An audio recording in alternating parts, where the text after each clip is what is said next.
Happy weekend மக்களே. இப்போ வந்து வீக்கெண்டு வந்து நம்ம என்ன பண்ண போகிறோம்னா, எப்போவுமே வீக்கெண்ட் ஆனால் சாட்டர்டே சண்டே மார்னிங் வந்து பிரெட் டோஸ்ட் தான் சாப்பிடுவேன்.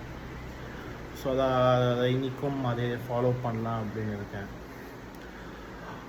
இன்றைக்கி யூடியூப்பில் பார்க்கும்போது நியூ தயி டோஸ்ட்.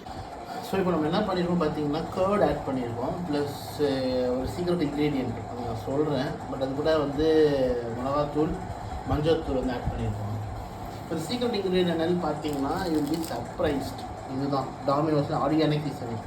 இது எனக்கு எப்படி கிடச்சது பார்த்தீங்கன்னா, நைட் நான் ஒரு நாள் ஒரு ஆர்டர் போட்டேன் 11 மணிக்கு. அவள் பார்த்து கொத்தாக வந்து கொடுத்துட்டு போனானுங்க. அதை அது மட்டும் இல்லாமல் 11 மணிக்கு போட்ட ஆர்டரை 12 மணிக்கு எடுத்துகிட்டு வரானுங்க. சூடே இல்லை, அதுக்கு ரீஃபண்டும் வாங்கிட்டேன். ஸோ இதுதான் என்னுடைய hacking technique for getting some ரகசிய மசாலா. அதை நல்லா போட்டுட்டேன், கரன்னு கலந்துட்டேன். நெக்ஸ்ட்டு வந்து நம்ம அதை பேட்டர் பண்ணணும். ஸோ அதுக்கு டூல்ஸ் இங்கே தான் வச்சேன் எங்கேயோ.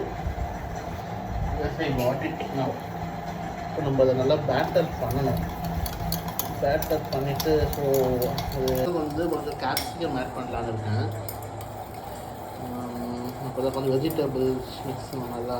கருவேப்பிலை வாங்க மறந்துட்டேன், இல்லை இது கொஞ்சம் ரொம்ப நம்மளை சீசனிங்காக டிப்பு பண்ண முடியாது, எசன்ஸ் இறங்காது. அப்படி ஒரு 6 பிரெட்ஸுக்கு I think it will be sufficient, I think so. இது வந்து மேபி லைட்டாக ஒரு ட்விஸ்ட் அண்ட் டர்ன் பண்ணால் கரெக்டாக இருக்கும். You can be dipping it fully. Tasty தயி டோஸ்ட் வித் கேப்சிகம் அண்ட் ரகசியா மசாலா எப்படி இருக்குது பாருங்கள் ஃப்ரெண்ட்ஸ். இப்போ சாப்பிட்டு நான் ரிவ்யூ சொல்கிறேன் உங்களுக்கு எப்படி இருக்கும்.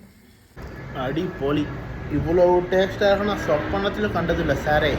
செமையாக இருக்குது.